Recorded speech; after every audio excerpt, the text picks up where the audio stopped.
Salmo 1. Durante esse mês a gente tem tentado entender que Deus governa por decretos, por palavras, e que Ele governa assim, fazendo homens obedientes aqui na terra transformarem a história, ou pelo menos revelarem a verdadeira história, a história de Cristo, a história da salvação sendo vista e sentida aqui na terra. Salmo 1, ele pode ser interpretado e entendido dentro de uma ótica veterotestamentária. E é óbvio, ele foi escrito no Velho Testamento, e a luz que se tinha para interpretar era a luz da revelação de Deus até aquele momento. Mas como nós já estamos na Nova Aliança e no Novo Testamento, nós podemos ler esse mesmo Salmo, aprendendo com os antigos, com aqueles que viveram no Velho Testamento, mas sendo iluminados para além, porque nós conhecemos Jesus. E eu espero que Deus assim faça entre nós hoje, à medida que Ele for falando a sua palavra e revelando para nós, como essa mensagem é a mensagem do Novo Testamento. Vamos ler, irmãos, Salmo 1, 6 versículos simples, bem contundentes, bem fortes. Nós vamos ler juntos, tá bom? Leiamos então. Bem-aventurado o homem que não anda no conselho dos ímpios, não se detém no caminho dos pecadores, nem se assenta na roda dos escarnecedores. Antes o seu prazer está na lei do Senhor, e na sua lei medita de dia e de noite. Ele é como árvore plantada junto à corrente de águas, que no devido tempo dá o seu fruto, e cuja folhagem não murcha, e tudo quanto ele faz será bem-sucedido. Os ímpios não são assim, são, porém, como a palha que o vento dispersa. Por isso, os perversos não prevalecerão no juízo, nem os pecadores na congregação dos justos. Pois o Senhor conhece o caminho dos justos, mas o caminho dos ímpios perecerá. Ó Deus, Senhor, que teu Espírito encontre em mim, mas também no teu povo, espaço suficiente para falar conosco, para nos instigar e nos abençoar. Sim, Deus, tenha misericórdia de nós, eu te peço, no nome de Jesus. Amém e amém. Eu vou fazer uma pergunta que ela tem muito a ver com o tempo que vivemos. Essa semana, conversando com uma pessoa daqui da igreja, eu fiz essa pergunta para ela. O que para você é mais importante? O autêntico ou o absoluto? O que é que você considera como sendo mais importante? O autêntico, aquilo que você considera autêntico, ou absoluto? Não que você considera, mas que é absoluto. Essa pergunta, ela tem a ver com a maneira como nós vemos o mundo. A maioria das pessoas que vivem no planeta Terra hoje, independente da nação onde elas estejam, a resposta delas é: eu prefiro o autêntico do que o absoluto. E tem a ver com a maneira como nós concebemos o mundo no tempo que a gente vive. Isso não é um problema do Brasil, isso é uma questão mundial. Nós estamos diante de tantos discursos vazios, nós estamos diante de tanta gente sem sentido, que a gente quer alguma coisa que seja autêntica, porque de alguma maneira a autenticidade valida a nossa vida. E a gente se comove com aquilo que nos parece, pelo menos, autêntico. É isso que nos chama a atenção normalmente, é isso que nos comove, é isso que nos direciona. Se eu fizesse essa pergunta há 50 anos atrás, não necessariamente mais do que isso, a uma geração anterior, a resposta seria o absoluto. Porque o absoluto tem a ver com a verdade, tem a ver com aquilo que pode nos confrontar. Não necessariamente vai confrontar o outro, mas vai confrontar a mim. E nós vivemos num mundo tão plural, onde a ética ela é regida pelo respeito. A ética não é regida pelo aquilo que é certo, mas pelo respeito. Aquilo que chamamos de politicamente correto, ou melhor, o que é chamado de politicamente correto, nada mais é do que a falta de autenticidade que nós tanto buscamos. Nós ficamos calados diante daquilo que não concordamos, porque nos falta o absoluto. Não apenas a nós, indivíduos, mas nos falta a sociedade. Uma vez que não temos um critério, um único critério para avaliar a vida, então estamos dispersos, cada um com os seus próprios critérios, e a isso, essa pós-modernidade chama de pluralismo.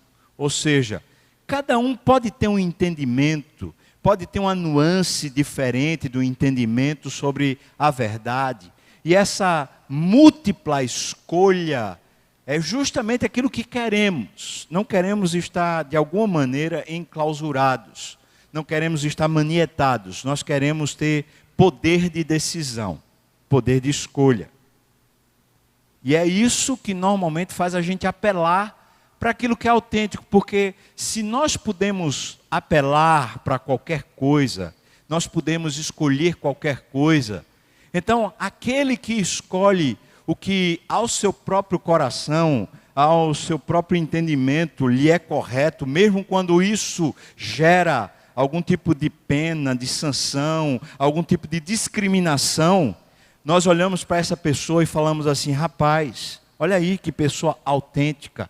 Ela escolheu o próprio caminho dela e olha só, ela está pagando o preço dela viver o que ela crê. O impressionante disso é que quando escolhemos a autenticidade, nós podemos escolher o errado. Nós podemos escolher a injustiça. Porque se um criminoso, por exemplo, um estuprador, chegar diante do juiz, ou chegar diante da sociedade e falar: eu sou mesmo um estuprador, é isso que eu sou e é isso que eu quero ser, eu assumo. Nós teremos que ser, no mínimo, coerentes para dizer: eu admiro esse cara porque ele é autêntico.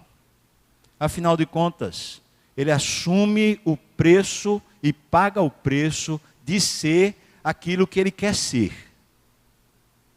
A nossa ética, em outras palavras, o nosso comportamento geral, ele é tão flutuante que os sociólogos estão chamando isso de liquidez. A gente tem uma espécie de modus operandi do camaleão. Estando num canto eu sou de um jeito, estando no outro eu sou de outro. A minha opinião pode variar de A a Z com a maior facilidade, dependendo de com quem eu converso. E quando falo isso, irmãos, eu não estou falando como se eu tivesse, de alguma maneira, recriminando um crente, um cristão, mas fazendo uma leitura social. Nós não nos percebemos assim, porque nós cristãos ainda temos, de alguma maneira, uma vontade, um discernimento pessoal de que devemos opinar ou não de vez em quando, devemos discordar de vez em quando. E o ponto que eu quero chegar não é nem o ponto de recriminar quem de alguma maneira é meio camaleônico. Não é esse o ponto. O ponto que eu quero chegar é o ponto de que nós cristãos vivemos não em base ou na base da verdade que sabemos, mas de uma verdade que é maior do que a que sabemos. E que ela continuamente está se revelando a nós, a tal ponto que ela vai sempre nos confrontar com a nossa própria verdade. E quando falo a nossa própria verdade, eu estou falando de valores absolutos que estão na Bíblia.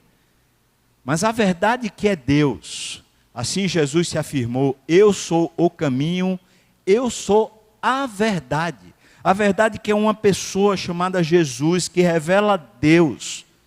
Ela é sempre maior do que qualquer equação da verdade que nós já depuramos. Qualquer mínimo fator da verdade que nós já conseguimos conhecer. A verdade que é Deus, quando vem ao nosso encontro e quando nos deparamos na vida com essa verdade absoluta, nós somos transformados. E isso quer dizer que o nosso coração se enche, plenamente se enche, a tal ponto de não precisarmos mais, de alguma maneira, nos sentirmos coagidos a agir de determinadas maneiras, a concordar com aquilo que não é, aos nossos olhos, ou aos olhos da palavra, verdadeiro.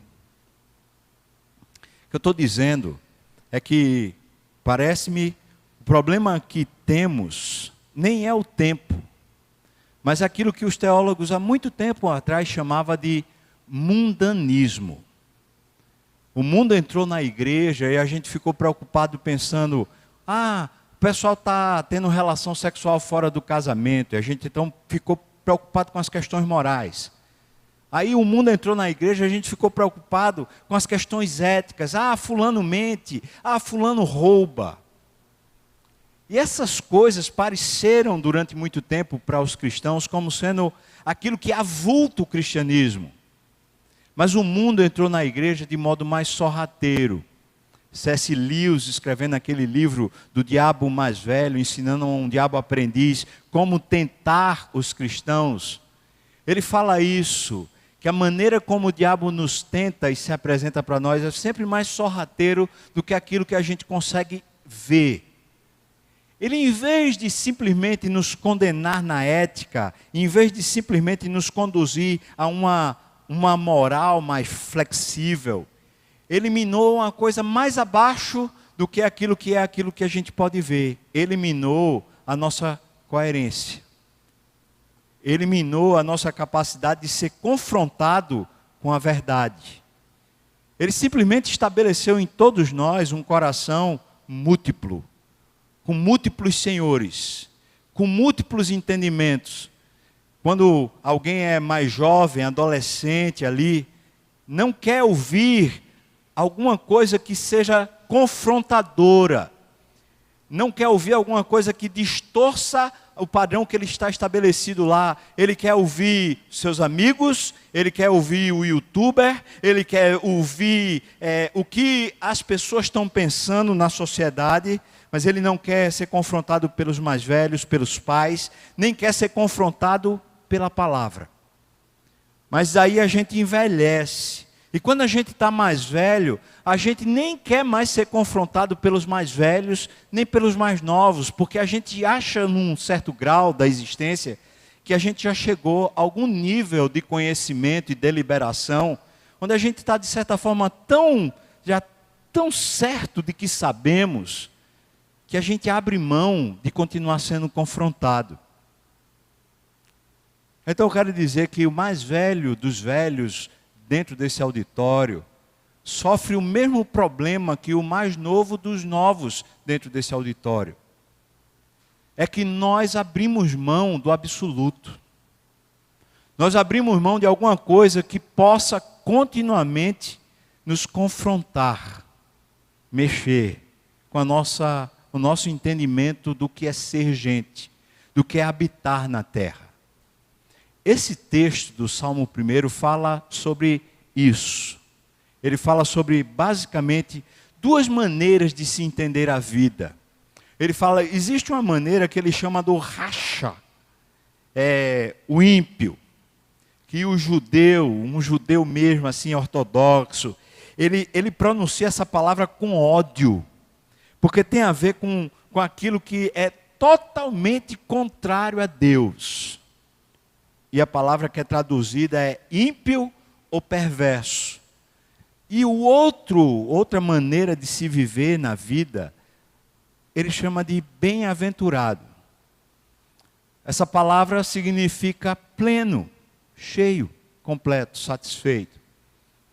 Salmo 1, então, mostra que existem duas maneiras de se viver na terra. Uma é essa maneira flutuante, essa maneira fluida, onde a gente está buscando autenticidade, mas a gente está buscando essa autenticidade em padrões que flutuam. E veja como ele vai descrevendo esse cenário. Ele diz: os ímpios, os perversos, os pecadores, eles vão de comentário em comentário. Eles vão de moda em moda. Eles vão de pensamento em pensamento, de filosofia em filosofia. Eles vão gerando um círculo de entendimento mental que os conduz. O Salmo já começa contando para a gente que existe uma maneira de agir nesse mundo, ou de viver nesse mundo, que exclui Deus. Mas exclui. E preste atenção, irmão, porque talvez essa seja a maneira que você está vivendo. Ele não está dizendo que esses que comungam com a perversidade, ele não está dizendo que eles são maus, no sentido de que eles detestam Deus. Mas o que ele está dizendo é que para esses ímpios, o que mais importa é a opinião que os outros têm. É a maneira de pensar dos outros. Eles são movidos por isso. E eu acho bem legal a maneira como o texto em hebraico vai sendo conduzido, porque parece uma crescente.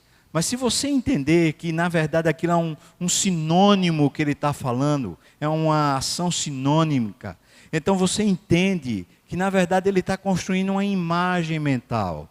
A imagem mental é: o ímpio, ele nunca consegue estar, de alguma maneira, com as suas funções totalmente estabelecidas, porque ele quer saber o que é que os outros acham. O que é que os outros pensam a respeito dele?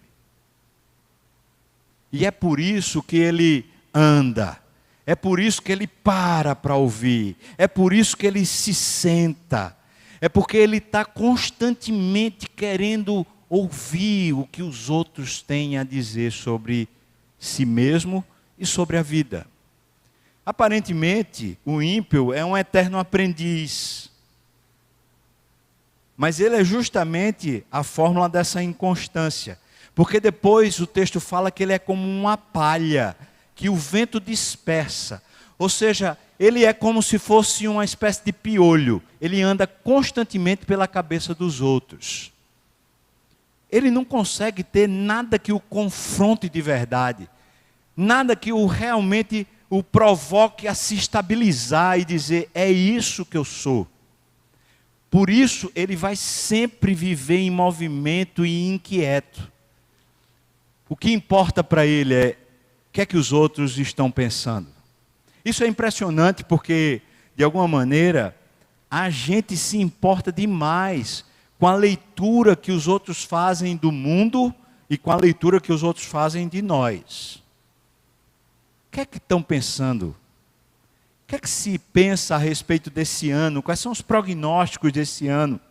Como é que vai ser a razão econômica do Brasil? Qual vai ser a perspectiva de governo que vamos ter? Como será esse ano a respeito do poder legislativo brasileiro? Como será esse ano a respeito do cenário internacional? Nós nos importamos a respeito disso. E não é só porque vamos fazer algum tipo de prova, ou porque vamos prestar algum concurso. Não, é porque isso, de alguma maneira, na nossa razão, nos indica que rumo tomar. É impressionante como nós cristãos vivemos à mercê desses comentários, como se esses comentários conseguissem dizer para nós qual a melhor maneira de agir, onde é o melhor investimento, onde é a sacada da vez, porque nós somos assim conduzidos pelos comentários. E eu não estou falando da gente saber das notícias. Eu estou falando dessas coisas mexerem conosco.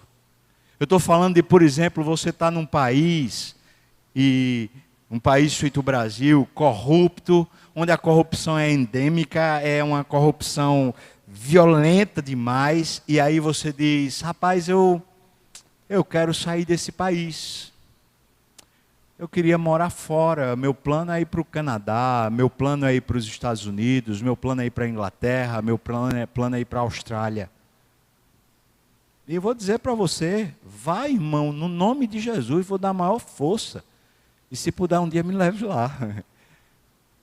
Mas o ponto que eu chego é, a gente está querendo sair por causa desses comentários. Não é movido pelo Espírito. Não é porque Deus soprou sobre nós e nos conduziu. É porque nós somos esse homem ímpio que vai pela cabeça dos outros.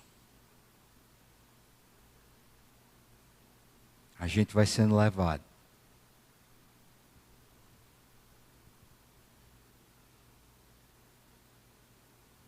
A gente fica como uma palha. Num lugar é de um jeito, no outro lugar é de outro. Perceba, irmão, esse ímpio, ele não vai prevalecer no juízo. E diz o texto assim, o Senhor conhece o caminho dos ímpios. A palavra literalmente que está lá no original hebraico é, o Senhor distingue, o Senhor se apercebe e distingue isso. Em outras palavras, Deus com santos critérios, com critérios absolutos, Ele avalia esse caminho.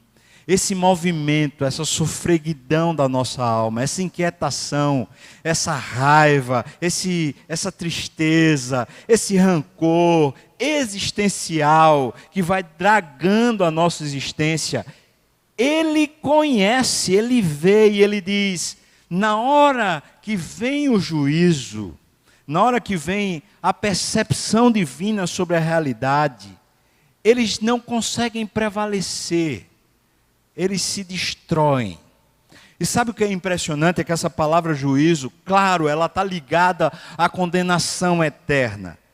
Mas a gente descobre isso no Novo Testamento, que essa palavra juízo também está ligada a quando Deus age aqui na terra. Ou seja, na hora que Deus vem e intervém sobre nós com a mão poderosa, aquele que está vivendo em cima disso não percebe a ação de Deus.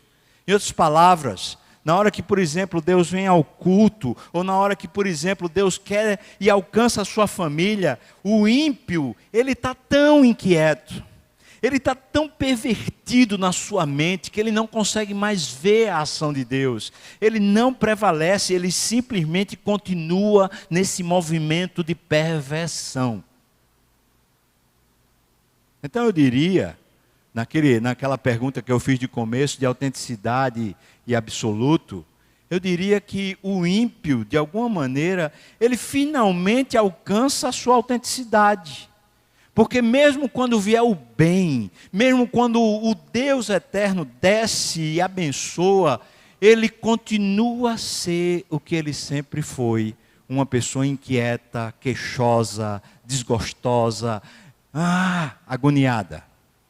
Isso que eu quero dizer não é que, por exemplo, de repente um bem feito aconteça para ele, os sonhos dele aconteçam, um projeto foi bem sucedido, ele não se alegra. Ele se alegra, mas ele se alegra com a mesma ansiedade que ele tinha enquanto ele estava passando pela penúria. Veja que Deus está avaliando isso. E Deus não se agrada apenas do nosso comportamento correto. Porque Deus sonda o coração.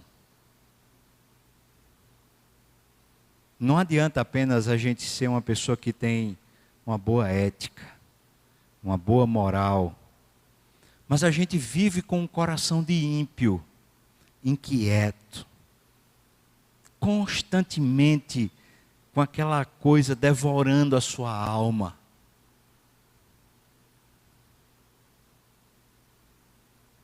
no juízo não vai prevalecer. E sim, eu preciso falar que essa palavra também indica um juízo final, no qual nós vamos, de alguma maneira, passar. E nesse juízo final, o que está dizendo é que haverá uma condenação eterna, porque o absoluto é Deus. O absoluto é Deus. E quando preferimos o autêntico em detrimento do absoluto, nós estamos preferindo a nossa própria gestão em detrimento da presença de Deus aqui na terra. Essa é a primeira maneira de viver aqui na terra. E talvez essa seja a maneira que estamos vivendo. Talvez essa seja a maneira que você está vivendo.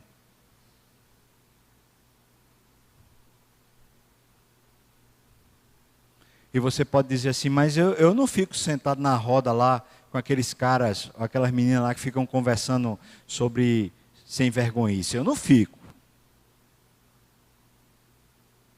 Mas você fica em outras rodas, onde você termina comungando desse pluralismo, ou dessa vaidade existencial, ou dessa sofreguidão na alma.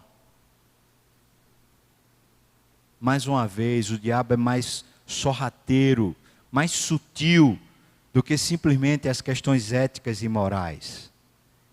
O que o diabo intenta é fazer você tirar Deus da sua vida. Mesmo que você tenha a aliança eterna em Cristo Jesus, o que ele tenta fazer com você é você descartar, mesmo que seja por breves momentos, descartar a presença do Espírito dentro de você e você continuar sendo conduzido pelos ventos e pelos anúncios e pelas histórias e pelas conveniências desse mundo. O texto diz para nós que o bem-aventurado é diferente. Eu gosto porque ele conta a história do bem-aventurado, falando que o bem-aventurado não é ímpio. Essa é a primeira coisa que ele afirma. E eu acho isso muito legal. Porque ele não está negando, ele está afirmando. É como João Batista, quando chegou e perguntaram para ele, és tu o Cristo? E a Bíblia diz lá em João, ele afirmou e não negou, eu não sou o Cristo. Ele estava afirmando a identidade dele, eu não sou o Cristo, ele não estava negando. E é isso que acontece aqui, logo no começo do Salmo, ele diz, bem-aventurado. E ele começa a dizer o que não, o que não, o que não. Ele não está negando, nem está dizendo que esse bem-aventurado vive, não. Ele vive tão pleno que essas coisas não conseguem capturar seu coração. Então a primeira descrição na narrativa é, o bem-aventurado, ele não é ímpio, é santo. Ele é separado disso. Aí você vai dizer assim, peraí, pastor, quem é esse santo? Me apresente. Irmão, eu poderia lhe apresentar. Eu não estou falando de pastores, não. Tem uma penca de pastores que não tem santidade nenhuma, vive no mesmo aperreio que a gente está falando aqui. Eu estou falando de gente, de carne e osso, vivendo no mesmo século que a gente, mas que vive numa outra dimensão interior, onde o Espírito sopra, e a pessoa é confrontada dia e de noite pela presença da palavra de Deus dentro dela. E não apenas uma palavra que está fora dela. E é isso que de repente a gente descobre no Novo Testamento. A gente descobre no Novo Testamento que é a lei do Senhor, que para os veterotestamentários era apenas a Torá, os 5 primeiros livros da Bíblia, especialmente aqueles 10 mandamentos, ou as 10 palavras, como eles chamavam. Aquilo que para a pessoa que vivia no Velho Testamento simbolizava a lei do Senhor, no Novo Testamento essa lei ela é traduzida como sendo Jesus Cristo. E João explica isso para a gente. No princípio era o Verbo, e o Verbo estava com Deus, e o Verbo era Deus. E depois Coríntios e Romanos vêm dizer para a gente que a palavra de Deus está bem perto de nós. Está, na verdade, dentro de vós, está no vosso coração. Portanto, aquilo que para o veterotestamentário significava um aprendizado aparentemente exterior, quando a gente vai para a relação pessoal com Cristo, essa verdade que é maior do que você e maior do que a sua concepção da verdade, ela habita dentro de você, confrontando como um espelho para você ver a si mesmo. E portanto essa pessoa não é irrequieta tentando se afirmar ou tentando promover a sua vida, porque ela simplesmente tem uma mensagem maior do que ela mesma para confrontar ela e aquietar seu coração. O Criador do universo veio habitar dentro de você. O dono da história, que tem o futuro nas mãos, mas que tem um passado redimido, o seu passado redimido na mão dele, esse dono da história, o Criador do universo, ele veio habitar em você. E é isso que a gente descobre no Novo Testamento. A gente descobre que a lei do Senhor, ela não se trata de um anteparo fora, mas ela se trata de um centro dentro, de uma coisa maior do que você mesmo que habita em você, e que portanto é suficiente para lhe estabilizar em tudo. A primeira coisa então que a gente precisa descobrir é que pessoas que são satisfeitas, elas são satisfeitas porque elas não são ímpias. Elas não são regidas por essa inquietação, pela opinião e pelos ventos de muitas opiniões, pelas filosofias e pelos pensamentos e pelas correntes e pelas ideologias que estão constantemente minando a nossa alma. Esses bem-aventurados, eles não precisam ser pluralistas, eles sequer precisam fazer escolhas, porque eles vivem com a verdade maior do que eles mesmos para lhes conduzir.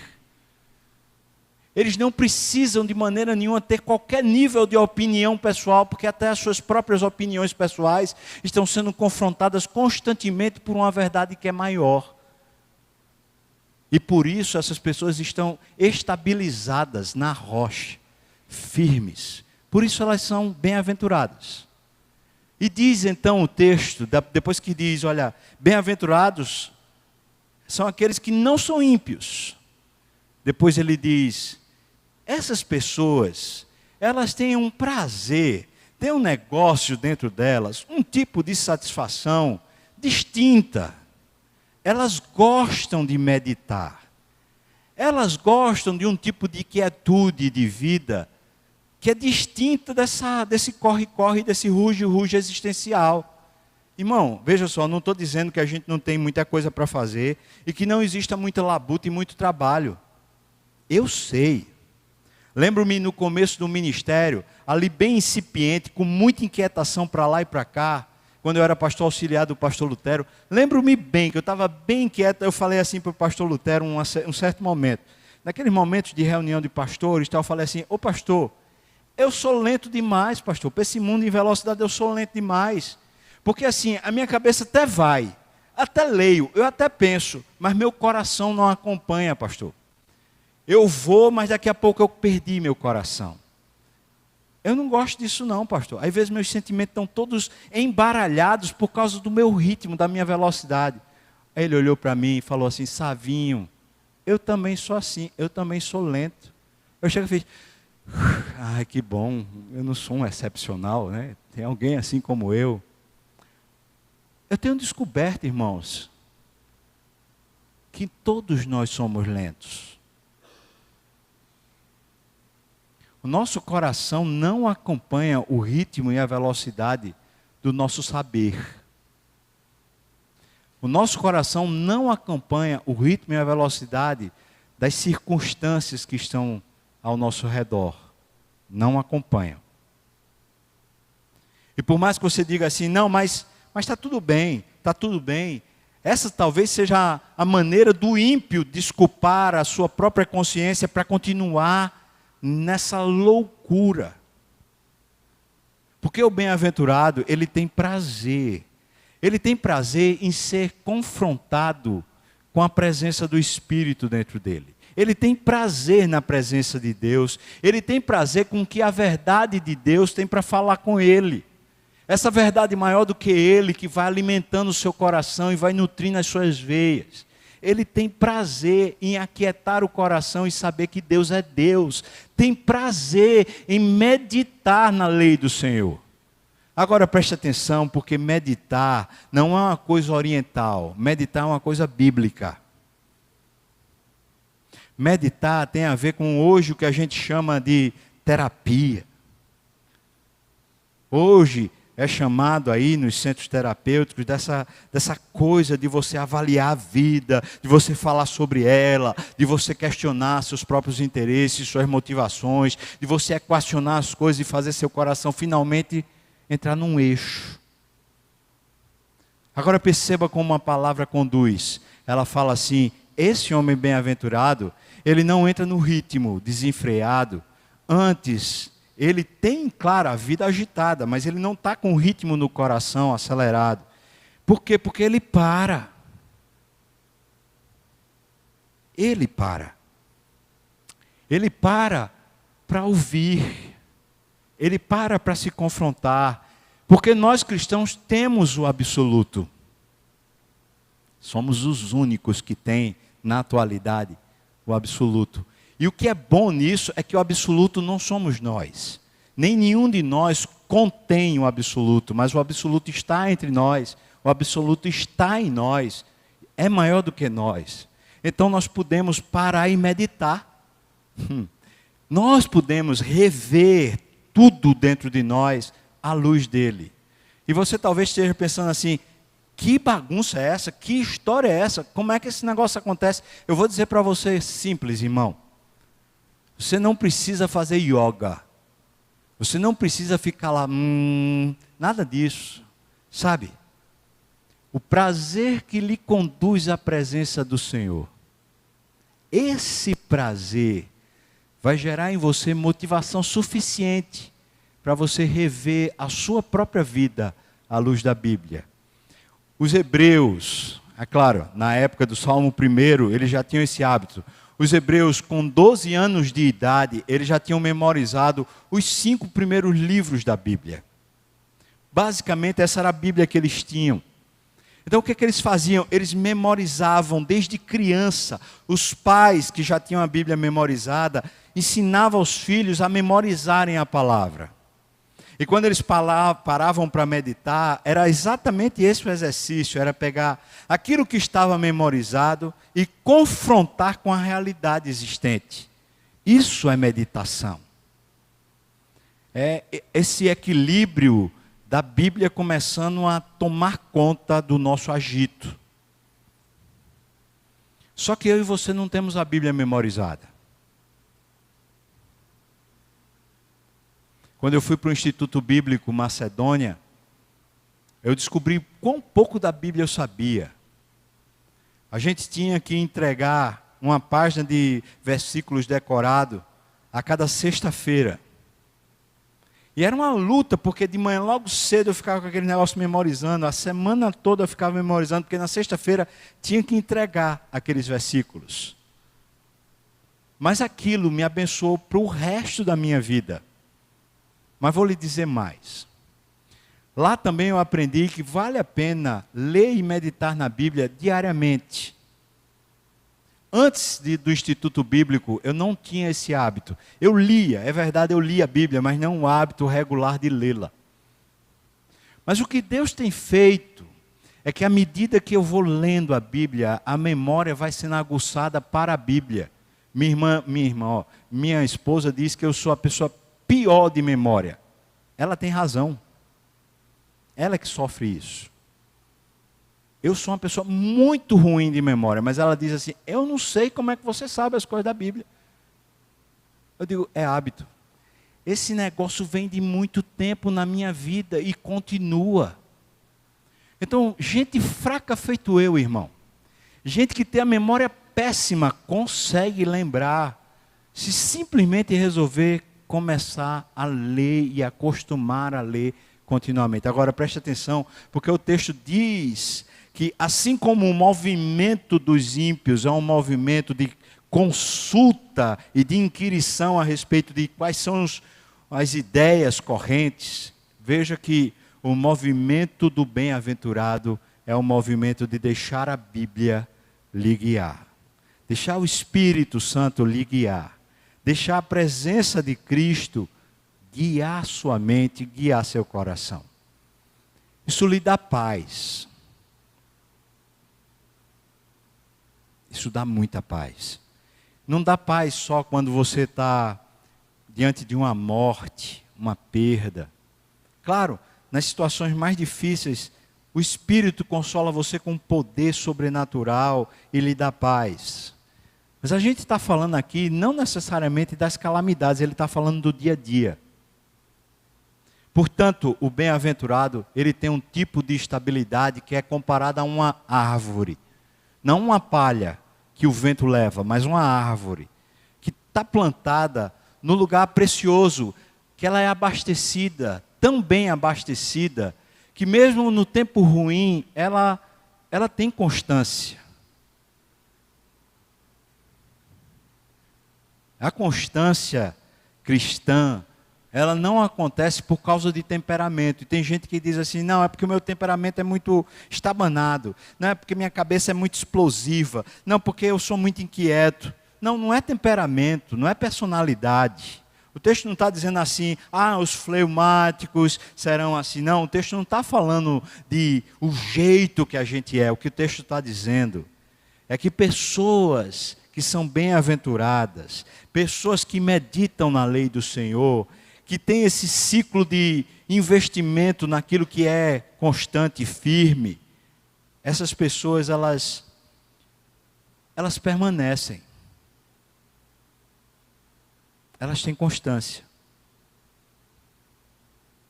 Elas têm constância para o casamento, elas têm constância para os trabalhos, elas têm constância para tudo. Elas permanecem. E o texto diz para nós é que no dia do juízo, o Senhor as guiará. Mas é como se a Bíblia estivesse dizendo mais ou menos assim para a gente. Alguém que aprendeu a caminhar com Deus aqui na terra, no dia do juízo vai estar de braço dado com Ele. Vai continuar nesse mesmo caminho. Eu não estou falando que a salvação vem pelas suas obras. O que eu estou falando é que no dia que Deus resolve descer e agir, no dia que Deus resolve fazer alguma coisa que você não esperava, esse será um momento do seu êxtase. Esse será um momento da sua glória. E talvez você não vá contar a vitória do tipo assim, eu passei, eu conquistei, mas você vai contar a vitória assim, Deus me venceu, Deus foi glorificado dentro do meu coração, Deus me provocou a um novo entendimento, Deus me conquistou, agora eu amo e adoro ao Senhor de coração. E talvez isso valha muito mais para Deus do que as vitórias financeiras que você pode ter, do que as vitórias de projetos que você pode ter. E Deus não está descartando isso. Deus não está dizendo que essas coisas não são importantes. Ele só está dizendo que isso não vale a pena para ser vivido. Porque as vitórias que você terá, elas são tão maiores dentro de você, que elas tornam essas outras vitórias como sendo nada. A isso Deus chama de próspero. Tudo quanto Ele faz será bem sucedido. Ele prosperará. Talvez a gente quisesse ter uma fórmula para ter prosperidade na terra. Talvez se algum sociólogo, ou talvez algum filósofo, ou talvez alguns desses grandões pensadores da modernidade ou da pós-modernidade, chegassem para nós com uma palestra e começassem a mostrar por A mais B qual é o modo de vida que faz você ter sucesso, que faz você prosperar, a gente ficaria com o olho aberto, a gente pagaria sei lá quantos R$1.000 para participar, estar sentado e assistir, anotando tudo e dizendo, agora vai. Pois aqui está dizendo a Bíblia para mim e para você. Bem-aventurados, eles prosperam. Essas pessoas, pelas suas próprias constâncias, pelo seu próprio confronto com aquilo que é eterno, com aquilo que não muda, com o absoluto, essas pessoas prosperam. Tudo quanto faz, tudo tem um toque de Midas, tudo tem a bênção de Deus, tudo vai adiante e cresce, tudo. Mas perceba que isso não é visto no comportamento por Deus, isso é visto no coração. Não é apenas uma vida ilibada, ética e moralmente, mas é uma vida cujo coração é o coração de Deus. Um coração santo, um coração transformado. Esse texto fala do começo ao fim da história. E apresenta esses dois tipos de vida que a gente pode viver. Você entrou aqui nesse auditório hoje, nesse culto, na presença do Espírito, certamente com algum estilo de vida. Com a rápida avaliação que você tem em mãos. Você é ímpio ou você é santo? Estou pedindo para você fazer à luz do que a gente conversou. Não à luz do que você sabe que Cristo fez na cruz por você, mas à luz do que a gente acabou de conversar. Você é ímpio? Você é perverso? Ou você é bem-aventurado? Você é santo? À luz do que você ouviu essa noite. Porque à luz do que você ouviu, é assim que Deus vê. E não adianta o nosso discurso falar muito, porque Deus nos torna autênticos. E diante dele a gente é autêntico. Ele que é o absoluto. Diante dele ele sabe exatamente quem a gente é. Porque o Senhor não vê como vê o homem. O homem vê a aparência. O Senhor, porém, vê o coração. Como é que você entrou aqui essa noite, irmão? Porque Deus governa a história, a sua história, desses decretos eternos, dessa presença eterna, dessa palavra infalível. Deus continua governando a sua história a partir das opiniões dele, não da sua, nem de nenhum sociólogo, nem de um filósofo, nem de um economista. Ninguém pode dizer para você como será o dia de amanhã, mas Deus que governa a história continua olhando e dizendo, amanhã será assim. E o bará de Deus, ou seja, esse tempo no verbo hebraico, que diz que as coisas acontecem porque Deus fala, o bará de Deus continua acontecendo hoje, porque hoje, no minuto seguinte daquele que eu estou falando, é o bará de Deus, porque é Deus fazendo acontecer entre nós. E eu só terei o próximo minuto no bará de Deus, porque Deus continua regendo a história. Por isso eu pergunto para você, como você chegou aqui essa noite? Você chegou como um justo, bem-aventurado, feliz, pleno? Ou você chegou como um ímpio? Saiba você que seja como você chegou, você pode sair daqui e daqui por diante como um bem-aventurado. Porque o sangue da cruz foi derramado para salvar você. E quando ele derramou para salvar você, ele chamou você para viver com ele. E ele disse, segue-me. E se você quiser vir após Jesus, é hora de você abandonar a sua própria postura múltipla, a sua própria maneira plural de avaliar a existência. E seguir diante do absoluto, sendo confrontado por ele com olhos de amor, dizendo para você, eu amo você, eu jamais vou desistir de você. Eu torno você santo, eu abençoo o seu dia, eu firmo os seus pés na rocha, eu conduzo você até o dia final e eu lhe guio por veredas planas por amor do meu nome. Deus faz isso. Vamos orar, irmãos? O que você acha? Vamos orar? Eu queria chamar você para essa oração. E talvez você possa dizer, eu preciso tanto disso. Eu preciso tanto desse prazer do Senhor, desse meditar, desse não ser ímpio. Eu preciso tanto. Sim, eu preciso ver as obras do Senhor prosperarem em mim. Eu preciso ver o dia da visitação do Senhor, o dia do juízo. Eu preciso abrir meus olhos e ver. Eu queria convidar você para a gente orar junto, clamando a Deus, para que faça assim em nós. Que o Senhor nos dê o privilégio de ter prazer na presença dEle. Prazer de meditar na palavra do Senhor. Prazer de ser confrontado pelo absoluto. De ser questionado e avaliado por aquele que não muda. E de ser conduzido por veredas planas. Pela justiça e pela retidão dEle. Pelo Espírito que Ele fez habitar em nós. Você quer isso, irmão? Você quer hoje pedir a Deus, insistir com Deus, que Ele lhe dê prazer na presença de Deus, lhe dê prazer, satisfação, gozo de estar com Ele. Eu queria convidar você a ficar de pé, a gente vai orar junto, pedindo isso a Deus. Senhor, faz isso conosco. Se você quer, irmão, por favor, fique de pé. Eu não estou prometendo que eu vou fazer nada, mas a gente vai pedir a Deus isso juntos aqui, que Ele nos dê prazer. Nos dê o prazer da presença dEle.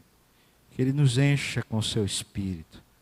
Nos conduza às mananciais de água viva. Você quer, fique de pé, irmão. Vamos orar. Ó Deus, é tão lindo, Senhor, a maneira que o Senhor nos confronta. É tão maravilhoso saber que o Senhor se importa. Mesmo a gente assim, tão perdido, tão louco, tão vazio, o Senhor se importa. Obrigado, Deus, por esse amor tão grande. Nós oramos aqui como Davi: purifica-me com hisopo e ficarei limpo, lava-me e ficarei limpo de grande transgressão. Corrige os nossos pés quando estamos nesse processo, nesse projeto de altivez. Firma os nossos pés na rocha, ó Deus. Enche o nosso coração, alarga as nossas tendas, faça-nos felizes pela Tua presença, faz de novo a gente lembrar da Tua aliança, faz de novo a gente lembrar do Teu Espírito, toca-nos, sensibiliza-nos, enche-nos. Nós precisamos de Ti, Deus. Não precisamos de mais nada a não ser de Ti. E clamamos, ó Deus, tenha misericórdia de nós e enche-nos. Ó Senhor, tem misericórdia e enche-nos. Nós precisamos de Ti, Pai. Isso nós te pedimos no nome de Jesus.